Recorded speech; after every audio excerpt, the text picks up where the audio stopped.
أعوذ بالله من الشيطان الرجيم بسم الله الرحمن الرحيم الحمد لله الذي قصرت عن رؤيته أبصار الناظرين وعجزت عن نعته أوهام الواصفين الحمد لله رب العالمين الصلاة والسلام على أشرف الأنبياء والمرسلين خاتم النبيين وبالقاسم محمد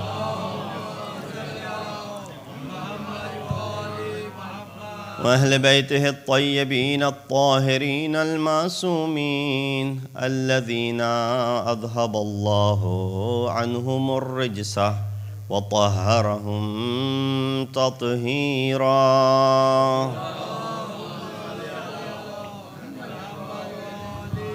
أما بعد فقد قال الله تبارك وتعالى وقوله الحق وهو أصدق القائلين بسم الله الرحمن الرحيم ذلك ومن يعظم شعائر الله فإنها من تقوى القلوب صلوات بيجي محمد وعلى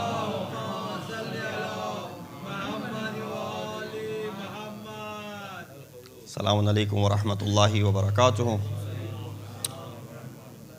This is the 8th Majlis in this series of Majalis, in which we, from the beginning, have been discussing prominently the khutbah of Muttaqeen, the sermon number 193 from Nahj-ul-Balagha. And while I've been reciting some portions of the khutbah in the initial part of the majlis, I chose to recite some other ayat from Surah Tawbah. And tonight I chose this verse from Surah Hajj, chapter number 22, ayat number 32, in which Allah subhanahu wa ta'ala says, ذَلِكَ وَمَن يُعَظِّمْ شَعَائِرَ اللَّهِ. And whoever venerates the sacraments of Allah, indeed it rises from the God-weariness of their hearts. That whoever makes sure that they're able to regard and revere the signs of Allah subhanahu wa ta'ala, the sacraments of Allah subhanahu wa ta'ala, this is the dalil, and the reason of it is because of their God-weariness in their hearts, because of the taqwa they possess in their hearts. And the word sha'air has different meanings. It's the plural of the word sha'ira, which means alamat, a sign, ayat, a sign, or a sacrament, or that which reminds you of Allah subhanahu wa ta'ala. And therefore, anything that reminds you of Allah subhanahu wa ta'ala is worthy of veneration, worthy of to be revered, to be shown ta'zeem towards. But don't take this word ta'zeem incorrectly. Ta'zeem is an action which is done intentionally. It's amre.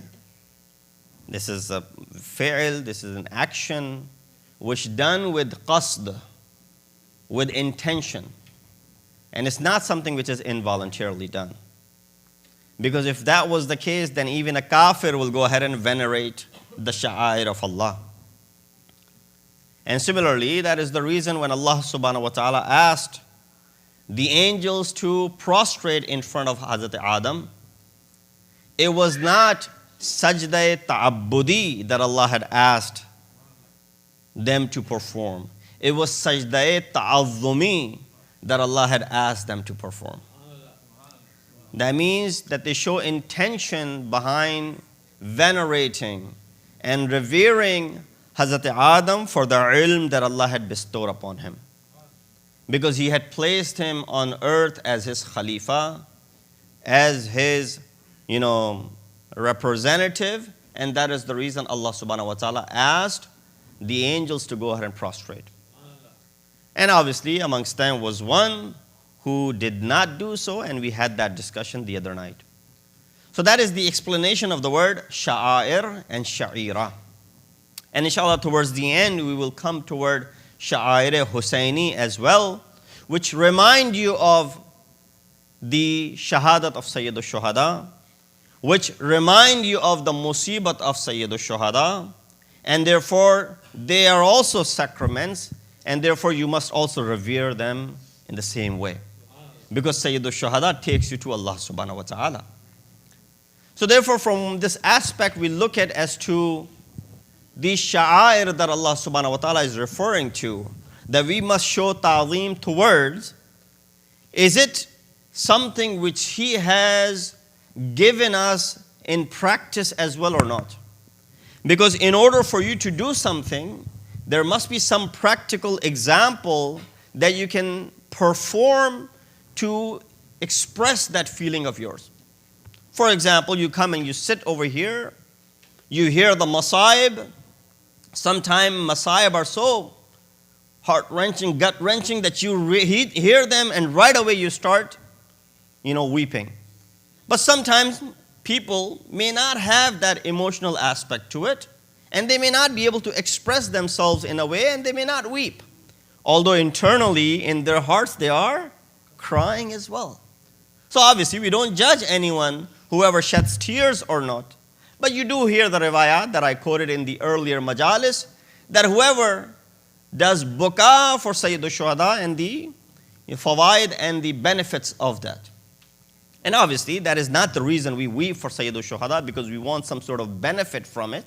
It's just that any human being with common sense and as well as rationale hear about this tragedy, right away it will bring tears to their eyes.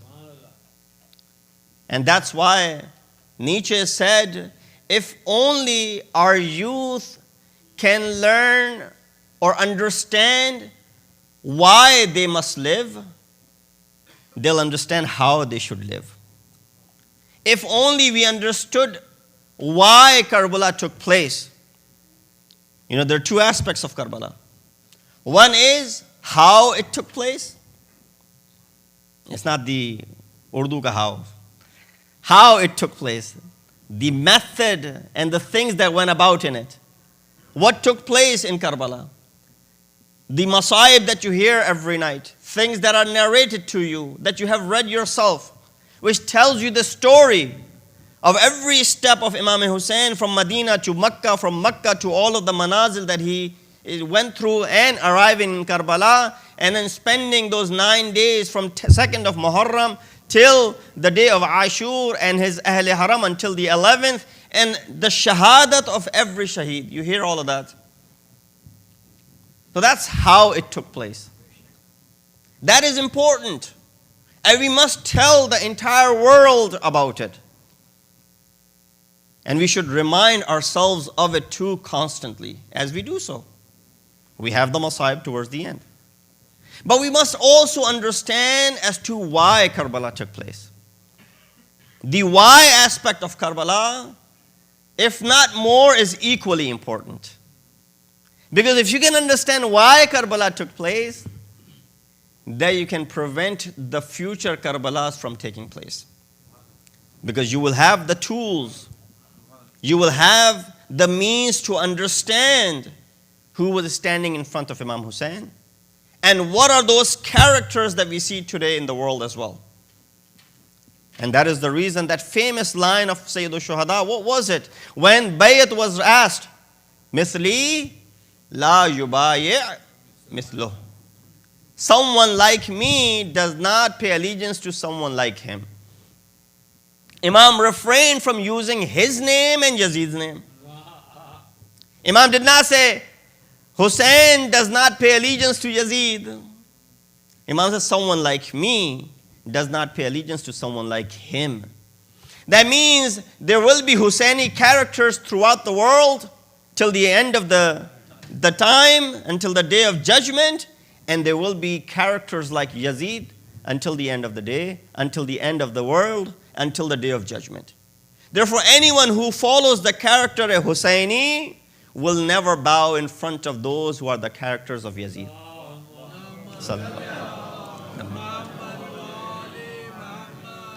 So there must be some examples that Allah subhanahu wa ta'ala should have given to us, the practical ways by which we can show this ta'aleem. That فَإِنَّهَا مِن تَقْوَى الْقُلُوبِ, that it arises from the God-wariness of the hearts.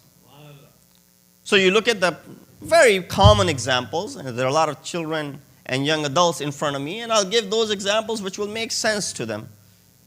And it may be very standard for those who are my seniors and my elders, that this salat that Allah subhanahu wa ta'ala has prescribed for us, this wajib that Allah subhanahu wa ta'ala has made obligatory upon us, this act of worship that none of us can deny, and we perform on daily basis. There isn't an individual who does not pray, or who should not pray, or who cannot pray. Let me put it that way. Regardless of the fact that they are, from the aspect of their sihat, their sound, or they may be sick. That if you are sound, then you should pray by standing up. If you can't stand up, you should pray by sitting down. You can't pray sitting down, you should pray lying down. And if you cannot even pray lying down, you should pray by ishara, pointing, for every act of this salat. So there's no release. You don't have any koi chhoot nahi mili hai as far as namaz is concerned. You must pray even if you're on your deathbed. It's time for salat and you're in your conscious. You should go ahead and pray. By whatever means it is possible for you. But whereas there are some other acts that may not be obligatory upon you. For example, it might not be obligatory upon you to go ahead and do Hajj. Because physically you're not capable. Right away the physical condition comes into play. Right away the financial condition comes into play. Similarly, you may not be able to fast. Physical condition comes into play. So therefore, there are other acts, there may be some leniency in them, but salat, there isn't any. You have zero way of running away that the reason I did not pray. So Allah subhanahu wa ta'ala made this to be the most basic wajib for a reason. Because the ayat of Quran said, Inna salata tanha anil fahsha'i wal munkar. Salat keeps you away from evil and indecency. And staying away from evil and indecency means that you're staying away from sinning. That means what? That means you're acting on taqwa of Allah subhanahu wa ta'ala. He says, ذَلِكَ وَمَنْ يُعَظِّمْ شَعَائِرَ اللَّهِ فَإِنَّهَا مِن تَقْوَى الْقُلُوبِ. So whoever venerates the sha'air of Allah, so for example, salat becomes one of the alamat and the sha'air of Allah, then you go ahead and it rises from the God-wariness of your hearts.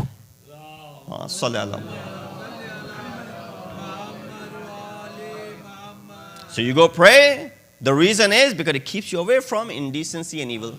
Question may be asked. I know so many people who pray, but they're still very indecent.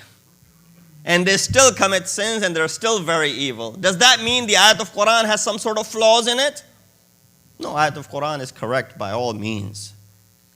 It means the person who's praying has not understood the reason behind this salat. He considered it to be only a physical exercise that he has to perform on a daily basis. It's become a habit of this person, but has not sunk in the importance and the essence of this salat. And therefore this person would not keep himself away from evil and indecency.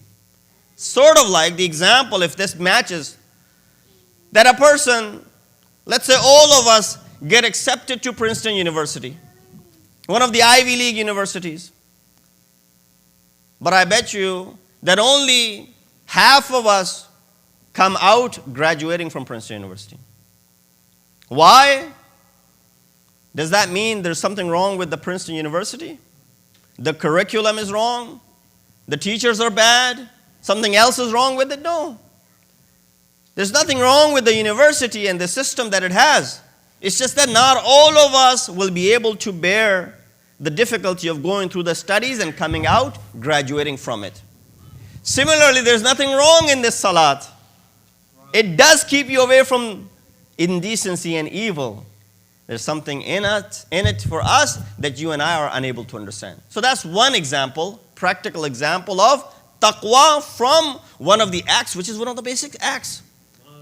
Number two, you read in Surah Baqarah every year during the month of Ramadan, Ya ayyuhalladhina amanu kutiba alaykumus siyamu kama kutiba alal ladhina min qablikum la'allakum tattaqun. The fasting is prescribed the way it was for people who lived before you, so that you may become muttaqi, so that you may become God-wary, so that this sha'air of Allah, by practicing it, by venerating it, the sacrament of Allah, it may arise from the God-wariness of your hearts. So the prime purpose of this what? Fast is what? Is so that you become muttaqi. Not so that you lose a weight. Not so that, you go through other regimen or whatever. No, you go through this so that you become muttaqi. That is the purpose that Allah subhanahu wa ta'ala has made. Now the question is, some of you will say, well, we've been fasting for 30, 40, 50, 60 years, but I don't see the signs of taqwa in me. Does that mean there's something wrong with the ayat of Quran? Nothing is flaw. There's no flaw in the verse of Allah subhanahu wa ta'ala. We took the fasting in the wrong way. We fasted how we took it, and we did not understand the essence of fasting. And therefore, we did not reach the level of taqwa. Last example in this segment. That one of the most difficult of the ibadat, which is Hajj. One aspect of this Hajj, Allah subhanahu wa ta'ala says, لَن يَنَالَ اللَّهَ لُحُومُهَا وَلَا دِمَاؤُهَا وَلَكِنْ يَنَالُهُ التَّقْوَى مِنْكُمْ. By this sacrifice that you give, it will not reach the blood and the flesh of the sacrifice that you're given in the way of Allah subhanahu wa ta'ala. It's not going to reach Allah. This blood, if you think this blood is reaching Allah, no, it's not reaching Allah. This flesh is reaching Allah, no, this flesh is not reaching Allah. What's going to reach Allah? وَلَكِنْ يَنَالُهُ التَّقْوَى مِنْكُمْ. What reaches from this sacrifice to Allah subhanahu wa ta'ala is the piety that you have when you're sacrificing this animal. So that one act of Hajj is entirely based on taqwa. Just imagine the entire ibadat of Hajj. And therefore there's so much in regards to this ibadat that a person who performs this Hajj, it is as if they're a newborn child who has no sins upon them. Because the higher the stakes, the more difficult the ibadat, the more prominent the benefits that are associated with it. So we see in these three examples that I gave you, and that ayat which I recited in front of you, that ذَلِكَ وَمَنْ يُعَظِّمْ شَعَائِرَ اللَّهِ فَإِنَّهَا مِنْ تَقْوَى الْقُلُوبِ. That whoever venerates the sacraments of Allah subhanahu wa ta'ala, indeed it arises from the God-wariness of their hearts. So how do these hearts become God-wary? How do these hearts adopt the taqwa of Allah subhanahu wa ta'ala? And that is the reason we've been discussing this khutbah of muttaqeen from Nahj-ul-Balagha, from the kalam of Amir al-Mu'mineen Ali ibn Abi Talib alayhi salatu wa salam.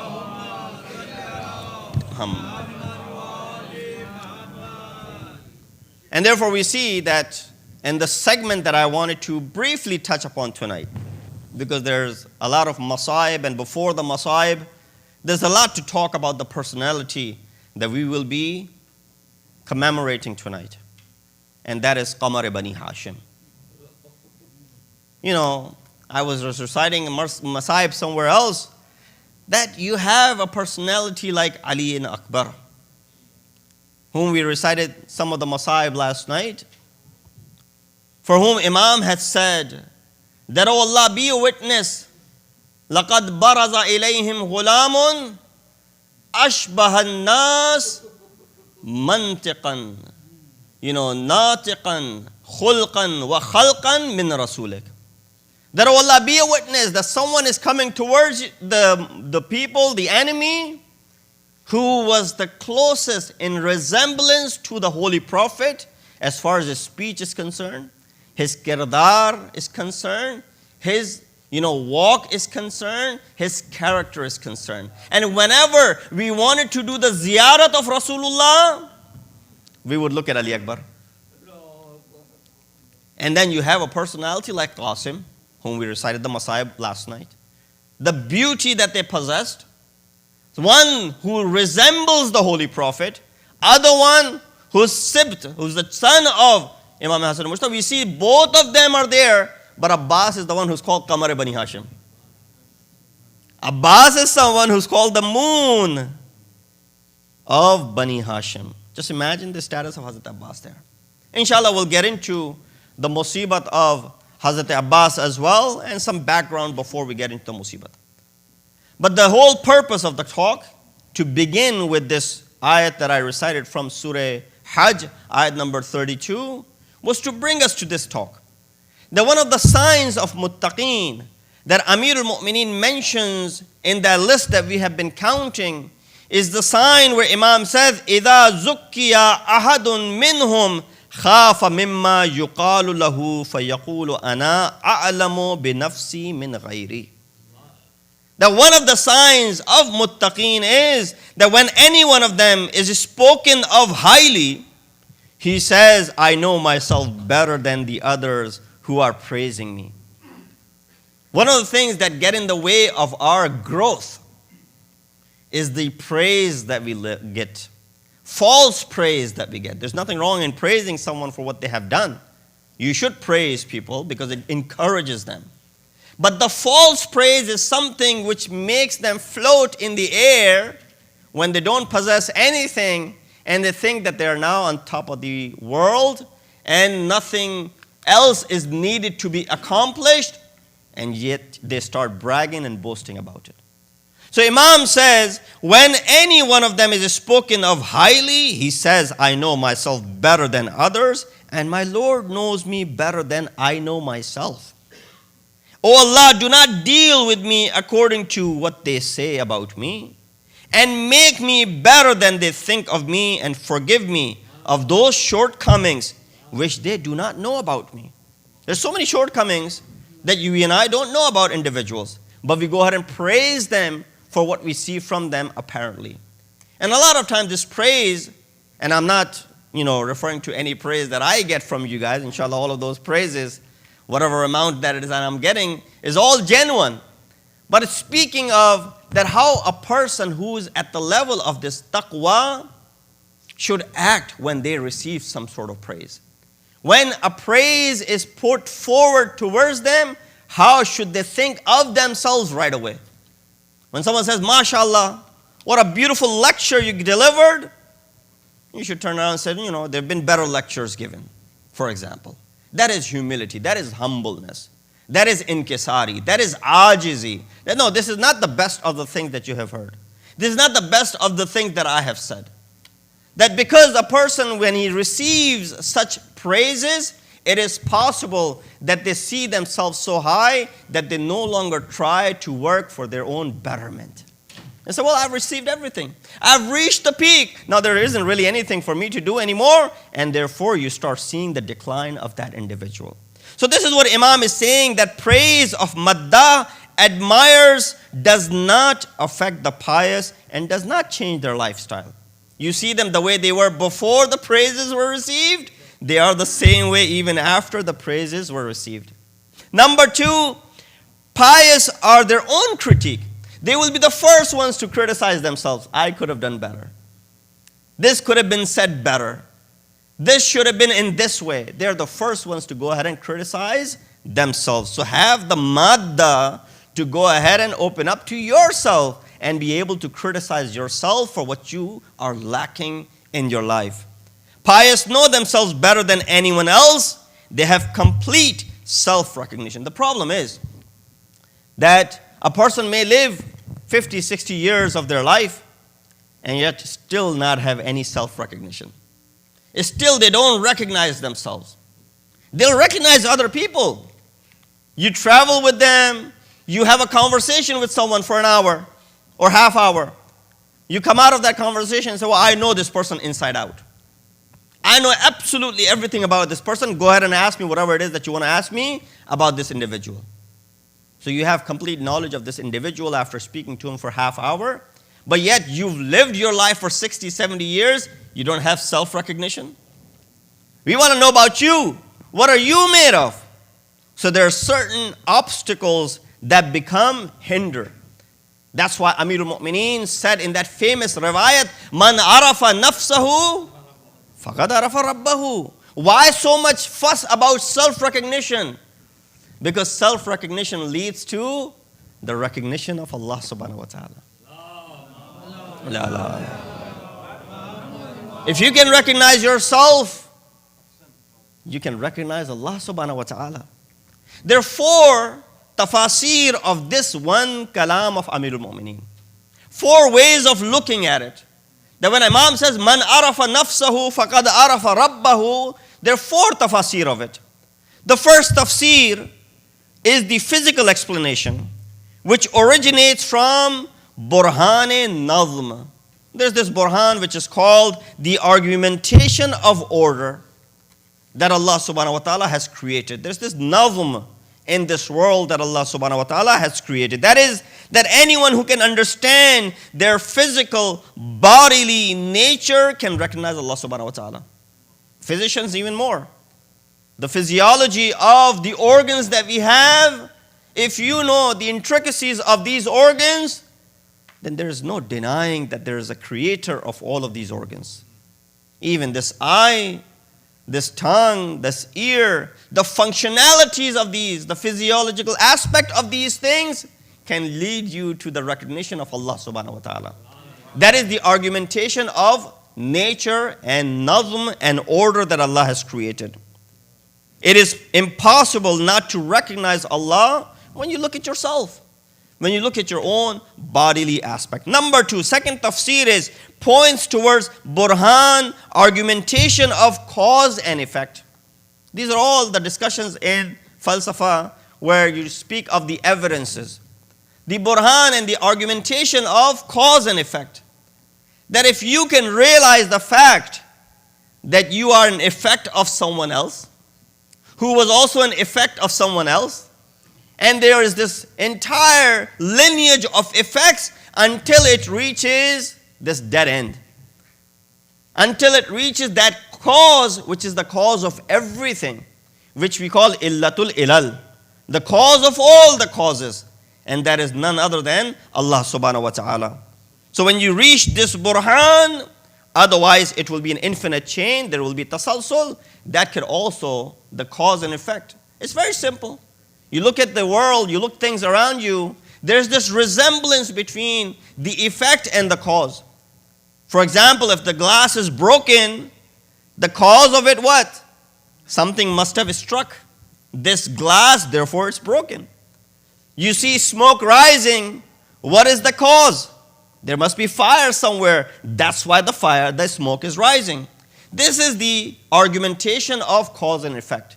And that works with Allah subhanahu wa ta'ala as well. Number 3, tafsir points towards burhan of wujub and imkan. Possibility, the cosmological argument of necessity and possibility. That there's something which is necessary being, and there are beings which are possible beings. Which if they existed, it did not matter. If they didn't exist, it did not matter. But there's a necessary being which has to exist. Without it, nothing else will cease to exist. Also known as the existential poverty, faqr and ghina. That every human being realize that they are faqir and they are in need of someone who's self-sufficient. And Allah subhanahu wa ta'ala points out towards it in the ayat of Quran when He says, Ya ayyuhan nas, antumul fuqara ilallah. O those who believe, you are faqir towards Allah subhanahu wa ta'ala. Wa huwal ghaniyul hamid. And Allah is only self-sufficient and praiseworthy. So from this burhan, you understand your faqr, your poverty, your need, that you're constantly in need. We're so much in need that we rely on people as well. That I can't even get so many things done if I did not know many of you. I need my taxes done, I need to know some of you. I need my accounting done, I need to know some of you. I need a ride someplace, I need to know some of you. I need to do this, do that, I need people. And therefore, when we need individuals, just imagine how much we are in need of Allah subhanahu wa ta'ala. So therefore, this burhan, from that kalam of Amirul Mu'mineen, man arafa nafsahu, faqad arafa rabbahu, leads us to believe that we are faqir and Allah subhanahu wa ta'ala is ghani. Salawat biji Muhammad wa ali Muhammad.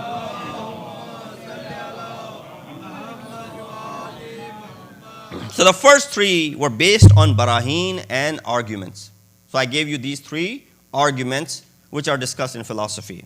Fourth tafsir is from the aspect of shuhud and observation.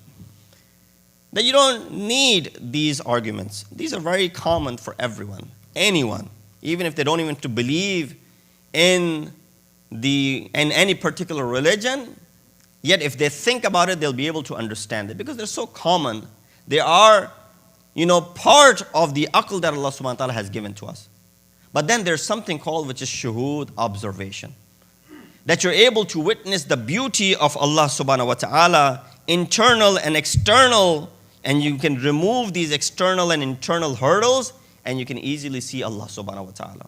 That's why when a person came to Amirul Mu'mineen, he asked him that, have you seen the God that you worship? He said, Ma kuntu a'budu shay'an lam ara. I never worship anyone that I haven't seen. I don't worship the God that I haven't seen. And then that person asked him, how did you witness him? How did you see him? Qala lam tarahul absaru bimushahidatil ayan. Eyes may not be able to see them with the mushahidat, with the observation through these basirat that Allah has given. Walakin ra'athul qulub bihaqa'iqil iman.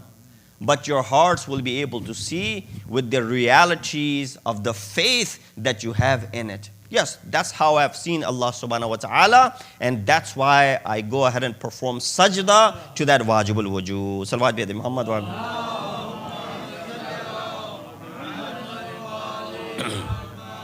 So therefore, it's very simple now that if a person is able to recognize himself, he will be easily able to recognize Allah subhanahu wa ta'ala. You know how easy it is for us to imagine something in our minds. You can imagine anything right now in your mind. Any non-existing object that does not exist in this world, you can create in your mind. Can you not? You can. This is how you understand. And you can erase it right away. You can create it in your mind 1 second, and then you can erase it the next second. Now you understand the concept of kun fayakun? That Allah subhanahu wa ta'ala has that ability to say kun and thing becomes, and fayakun, it becomes, and it has the ability to go ahead and remove whenever He wants to. But obviously, creating something physical is one thing and imagining something is another thing. It's just taqarrub dhihni, just so that you and I can understand. A lot of people say what the concept of kun fayakun is. You can create anything in your mind and you can remove it at any time. This is how Allah subhanahu wa ta'ala, far above and superior than that, can say kun to anything and that thing will become. Therefore, why pious have recognized themselves and we haven't? What is the reason that you and I have not been able to recognize ourselves, and then in reality we haven't been able to recognize Allah subhanahu wa ta'ala? Imam points out that attribute of the pious in this segment of Khutbah Muttaqeen, that idha zukkiya ahaduhum, that whenever one of them is praised, right away they condemn and they criticize themselves. They don't become, they don't start thinking of themselves superior to others, that yet there isn't anything for them left to go ahead and achieve. So there are two factors that become the hurdle. One is the external, and second is the internal. External factor I already mentioned for you. People, things around us that give us the understanding that I am someone, that I have attained some sort of fame, and now I'm above the law, and now I can do anything and I can say anything. And second is the internal internal hurdle that we all have, that we all share. And that is hubb dhat. That is love for the self. That is something which is so disturbing. And it could be compared with even one of the worst of the crimes and the sins. You may be forgiven for one of the crimes and the sins, but this hubb dhat can lead to much higher devastations. What is this love for self? Children especially who are sitting in front of me, pay attention to this. Because this comes in a lot when you are at that age. It may not be when you are older, but it is when they are younger. Love for the self. Is there anyone over here who does not love themselves? The teenagers, sometimes you hear them say this word, I hate myself. I hate my life. Well, this is just coming because they've been put into some sort of curfew or some sort of punishment by their parents.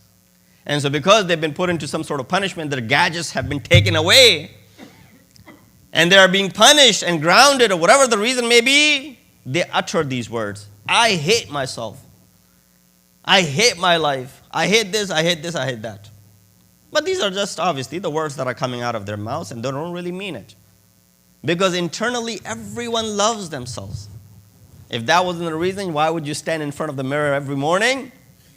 Although a mirror does not lie and gives you the true reflection of you, yet you praise yourself and you look into the mirror and you have this hubb dhat for yourself, love for the self. Another example of it is that if I'm coming to a gathering and there's some sort of dirt on my clothes, I clean it up right away. I don't want people looking at the dirt on my clothes. This is also similarly, you don't want any dent on your soul and on your nafs. Kids are playing in the other room and something breaks. An adult walks in, he says, what broke? He said, that thing broke. Who broke it? Everybody's pointing at each other. He did, he did, he did, he did. Nobody wants to take the blame because they don't want to be blamed for something that has gone wrong. They're trying to save themselves.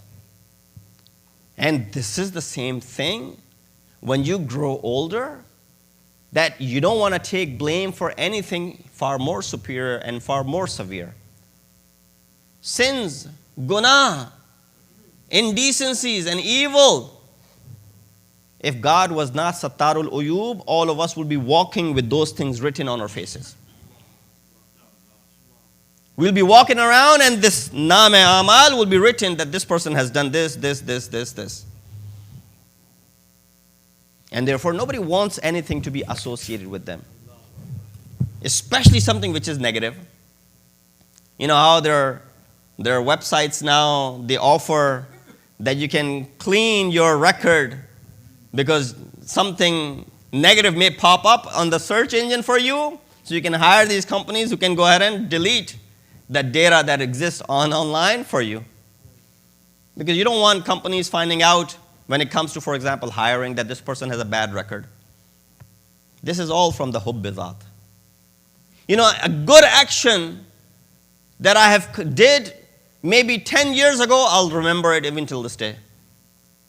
But a bad, evil thing that I did yesterday, I want to forget it as soon as possible. By the next week, I may even have doubts that whether I did it or not. That same action that I did. But that good action, that money that I donated 20 years ago, I still vividly remember it. Because it was a good action. You ask me, Maulana, you woke up this morning, since morning till now, how many good deeds have you done? MashaAllah, you're a Maulana. Well, I'll count 20, 30, 40 things that I've done. I woke up, I prayed, I did breakfast with my family, that's an ibadat. I went and attended the julus, met mu'mineen. I recited a majlis somewhere else, I met other mu'mineen. I led the prayer, I did this, I did this. And then you ask, Maulana, can you name one bad thing you did today? Oh, I can't really recall anything. Don't put me on the spot. Why? Because of the hubb dhat. Love for the self that we have. So that becomes the obstacle and hurdle in removing this praise that exists inside of us. And that's why the Holy Prophet, or the Quran rather, elaborates on it by saying, فَلَا تُزَكُّوا أَنفُسَكُمْ هُوَ عَالَمُ بِمَنِ اتَّقَى. Surah Najm 32. He says, do not consider yourself very great. Flaunt your piety. God knows best those who are pious. Those of you who are pious. Don't take pride so much. La yaftakhir ahadukum. Don't any one of you take pride into bikathrati salatihi wa siyamihi wa zakatihi wa nusukihi. Don't let any one of you take pride into their kasrat of salat, how much they pray, how much they fast, how much zakat and khums they give, and how many ibadat in general they perform. لِأَنَّ اللَّهَ تَعَالَى عَالَمُ بِمَنِ اتَّقَى مِنْكُمْ. Because Allah subhanahu wa ta'ala is more knowledgeable than what they have done. So one of the attributes that I only discuss one attribute of muttaqeen tonight, and that is that whenever one of them is praised, they are their first critique.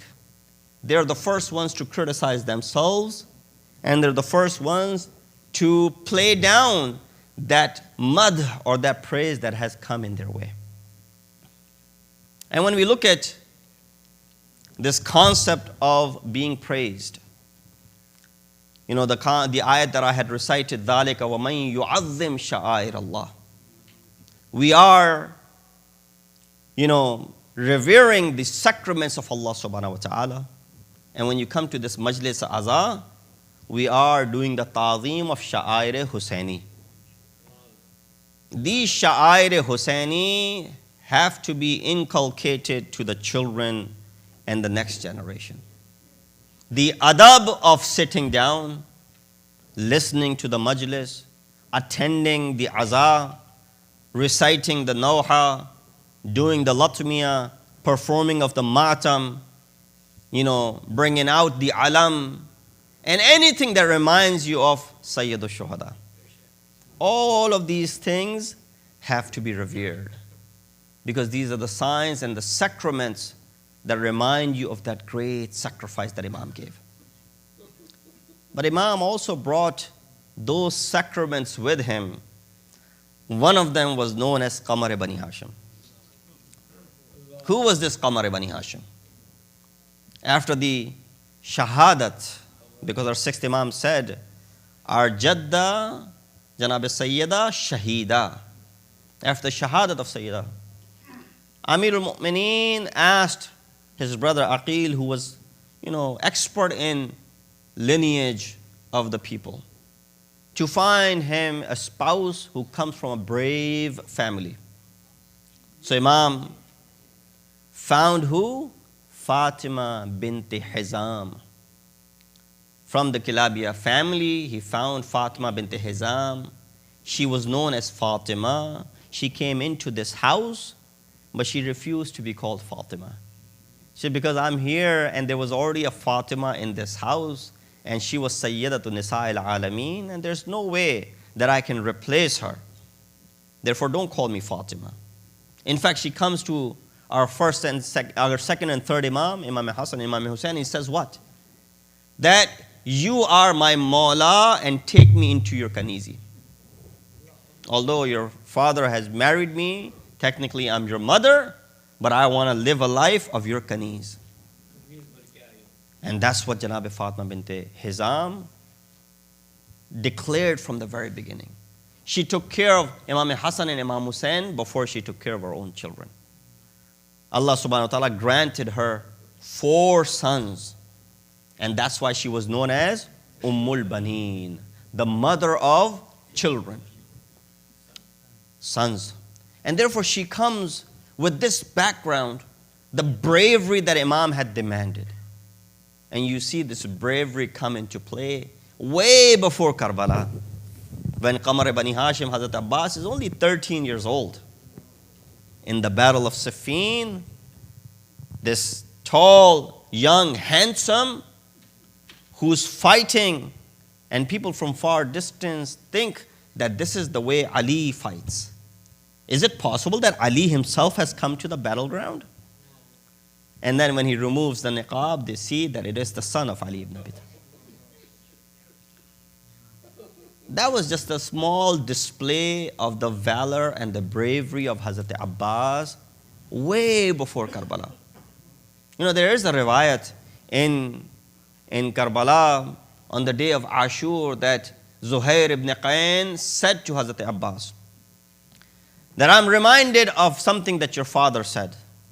Hazrat Abbas was busy with something. He said, "Oh Zuhair, there's no time for listening to these things. But since you mentioned my father's name, go ahead and tell me." He said, "Your father married your mother because he wanted a brave son for this particular day." Hazrat Abbas responded by saying, "Are you trying to incite me to go ahead and fight?" Just imagine when you have the ability to do something and then you suppress that ability. किसी काम को करने की कुव्वत हो और इंसान उस काम को ना करे, because अम्र मौला और इताअत मौला ज़्यादा मुक़द्दम है. हम और आपके पास इतनी जुर्रत नहीं है कि हम कोई काम करें, किसी जंग को जंग में लड़ सकें, तो बहरहाल हम लोग पीछे ही रहेंगे. लेकिन जिसके अंदर कुव्वत और ताकत है जंग करने की, और वो जाना भी चाहता है और मुसीबतें सामने मौजूद भी हैं, लेकिन किस तरीके से हज़रत अब्बास ने वो इताअत का मुज़ाहिरा किया है कि मुती अम्र मौला, अम्र मौला के सामने सारी चीज़ें कुर्बान. इमाम हुसैन नहीं चाहते तो बहरहाल इमाम हुसैन नहीं चाहते, मौला हैं, उनकी इताअत मुझ पे लाजिम है. ये इताअत कब से लाजिम हुई थी? आपको मैं ले चलूँ सन 40 हिजरी में, जब अमीरुल मोमिनीन की ज़रबत लगी थी और एक दफ़ा इमाम उस आखिरी दिन, इमाम आखिरी सांसें ले रहे थे. एक दफ़ा इमाम ने तमाम घर वालों को इकट्ठा किया और इमाम ने एक एक का हाथ इमाम हसन के हाथ में दिया और कहा, मेरे बाद ये हसन तुम्हारा इमाम है, इनकी इताअत तुम पे वाजिब है. और उसी असना में इमाम अलैहिस्सलाम ने जनाब ज़ैनब को करीब बुलाया और उनके बाजुओं के बोसे लिए. ज़ैनब ने कहा, बाबा इससे पहले आपने बाजुओं के बोसे ना लिए, बाजू के बोसे लेने की क्या जरूरत है? कहा है ज़ैनब, एक वक्त आएगा तुम पे कि इन बाजुओं में जंजीर बांधी जाएगी, रसन बांधी जाएगी, रस्सी बांधी जाएगी. मैं चाहता हूं इससे पहले कि रसन बस्ता हो, मैं इनके बोसे ले लूं. जनाब ज़ैनब का जवाब सुनेंगे? जनाब ज़ैनब ने बेसाख्ता कहा, जिसका अब्बास जैसा भाई हो, मजाल है किसी में कि मेरे कंधों पे, मेरे बाजुओं पे जंजीर और रस्सी बांधे. अजरुकुम अल्लाह. आपकी आवाज़ें बुलंद हो गईं. इमाम हसन ने सबके हाथ इमाम हसन में दिए, मगर हज़रत अब्बास का हाथ ना दिया. हज़रत अब्बास जाते हैं मादर गिरामी उम्मुल बनीन के पास कि मुझसे कोई ख़ता हो गई, बाबा ने मेरा हाथ इमाम हसन के हाथ में ना दिया. उम्मुल बनीन आई अपना मुकदमा लेके, एक दफ़ा इमाम अली से पूछा कि क्या हुआ मेरे बेटे से, क्या आपने इसका हाथ ना दिया? कहा रुक जाओ. हुसैन को बुलाया, अब्बास को बुलाया, अब्बास का हाथ हुसैन के हाथ में रखा और दो जुमले फरमाए, ए अब्बास याद रखना, हुसैन रसूल के फर्जंद हैं, तुम मेरे फर्जंद हो. जब तक हुसैन जिंदा रहे, हुसैन के ऊपर तुम जिंदा रहो, हुसैन पे कोई आंच ना आने पाए, हमेशा इनको आका और मौला समझना. बस हज़रत अब्बास ने भी उस दिन से भाई को हमेशा आका और मौला कह के पहचाना और मौला कह के पुकारा. बस वो वक्त भी आ गया जब जनाब ज़ैनब जो ख़वातीन शब आशूर तक बड़े आराम से खैमों में सोया करती थीं या खैमों में रुकी होती थीं, बग़ैर किसी फिक्र के बाहर पहरेदार मौजूद है, अब्बास मौजूद है, किसी किस्म का ख़तरा नहीं है, उन्हीं خواتین سے پوچھئے کہ 11 محرم آئی ہے، عاشور کے بعد سے کس طریقے سے خیموں میں آگ لگی۔ زینب ایک دفعہ پلٹ کے کہیں گی بابا نے بوسے لیے تھے تو میں نے سوال کیا تھا لقد صدق امیر المؤمنین، ارے علی نے صحیح کہا تھا، اے زینب تمہارے ہاتھوں پہ زنجیریں پڑیں گی اور ہاتھ میں رسن بستہ ہوں گے، اجرکم اللہ۔ خدا کسی غم میں نہ رلائے سوائے غم آل محمد کے۔ بس وہ وقت آیا، حضرت عباس قمر بنی ہاشم سپہ سالاری کر رہے ہیں، لیکن جب حضرت عباس نے مولا سے اجازت طلب کی، ارے مولا ہر ایک کو آپ نے اجازت دی، اب مجھ کو بھی جانے کی اجازت دیجئے تاکہ میں بھی اپنی بہادری کے جوہر دکھا سکوں۔ امام نے روکا، امام نے کہا اے عباس، الاتش کی آواز خیمے سے بلند ہو رہی ہے، کیا وہ تمہارے کانوں تک نہیں پہنچ رہی؟ مولا پہنچ رہی ہے، بچے الاتش الاتش کہہ رہے ہیں، یہ بھی ایک وجہ ہے، میں جلد مقتل کا رخ کرنا چاہتا ہوں۔ امام نے کہا نہیں عباس، ایک دفعہ ان کی الاتش کو پورا کر دو، اس کے بعد سے مقتل میں چلے جانا۔ حضرت عباس آتے ہیں، مشکیزہ لیتے ہیں، جناب سکینہ نے عباس کو ہمیشہ وہ چچا پایا ہے کہ جو خواہش کی پوری کی، کبھی بھی کسی خواہش کو رد نہ کیا، ارے باوفا ہیں۔ بس عباس نے مشکیزہ لیا، لے کے چلے ہیں نہر کی طرف، فرات پہ قبضہ کیا، 4000 کے پہرے کو ہٹایا، پانی مشکیزے میں بھرا، اب پانی لے کے عباس دوبارہ نکلے ہیں۔ دشمن جانتا ہے اس پانی کی کتنی اہمیت ہے، ارے 11 تاریخ کو پانی اگر مقتل میں آ جائے تو اس کی اہمیت نہیں ہے، لیکن اگر روز عاشور ان تک پانی پہنچ گیا تو اس کی اہمیت جانتا ہے دشمن۔ ایک دفعہ عباس نکلے ہیں، علم کو سنبھالا ہوا ہے، مشکیزے کو تھاما ہوا ہے، ایک دفعہ کسی نے سیدھی طرف سے حملہ کیا، عباس کا سیدھا بازو کٹ گیا، عباس نے مشک کو الٹے ہاتھ میں لیا، کسی نے دوسری طرف سے حملہ کیا، دوسرا ہاتھ کٹ کے گر گیا، عباس نے مشکیزے کو منہ میں تھاما، اپنے آگے رکھا، اپنے گھوڑے کے درمیان اس طریقے سے کہ مشکیزے پہ کوئی آنچ نہ آئے، بس ایک ایسا تیر آیا جو ایسے مشکیزے میں پیوست ہوا، پانی بہ گیا، پانی کے ساتھ ساتھ عباس کی امیدیں ٹوٹ گئیں۔ اب عباس خیمہ کا نہیں جانا چاہتے، ارے سکینہ سے وعدہ کیا تھا، وعدہ خلافی نہ کیا آج تک، میں کس طریقے سے جاؤں گا؟ اجرکم اللہ۔ بس وہیں سے مولا کو سلام کیا، امام کو سلام کیا کرنا تھا۔ ایک خطیب فرماتے ہیں میں حضرت عباس کے مصائب پڑھتا تھا، میرے خواب میں ایک دفعہ بیوی آئی، آ کے کہتی ہیں خطیب تو عباس کے مصائب پڑھنے میں کوتاہی کرتا ہے۔ کہا بیوی میں تو کوشش کرتا ہوں عباس کی ایک ایک مصیبت پڑھوں، وہ کون سی مصیبت ہے جو مجھ سے چھٹ گئی؟ کہا اے خطیب جب بھی کوئی شہید گھوڑے سے زمین پہ آیا تو وہ ہاتھ کے بل پہ گرا ہوگا، ارے میرا عباس اس کے دونوں ہاتھ کٹ گئے تھے، بازو کٹ چکے تھے، یہ مصیبت کیوں نہیں پڑھتے کہ عباس جب گھوڑے کی زین سے زمین پہ آئے ہوں گے تو کس طریقے سے گرے ہوں گے۔ بس ایک دفعہ امام کو پکارا، امام آخری سلام قبول کیجئے۔ امام آتے ہیں، حضرت عباس کے چہرے سے خون ہٹایا، عباس کو بشارت دی تھوڑی ہی دیر میں ساقی کوثر تم کو سیراب کر دیں گے، مولا آخری خواہش ہے میرے لاشے کو خیمہ گاہ تک نہ لے کے جائیے گا، میں سکینہ کا چہرہ نہیں دیکھ سکتا، وعدہ کیا تھا پانی لانے کا۔ بس امام نے علم کو لیا، علم لے کے امام آئے ہیں، سکینہ زینب کے ساتھ کھڑی ہے، ارے علم دکھ رہا ہے، لگتا ہے امو آ رہے ہیں، لیکن قریب آئے امام حسین علم لے کے۔ سکینہ نے کہا ارے میرے چچا کہاں ہے؟ کہا چچا فرات کنارے سو گئے، ارے وہ شہید ہو گئے، اب وہ نہیں آئیں گے۔ سکینہ نے کہا مجھ کو پانی نہیں چاہیے، ارے میرے امو کو لا دو۔ Matam Hussein. Ya Hussein.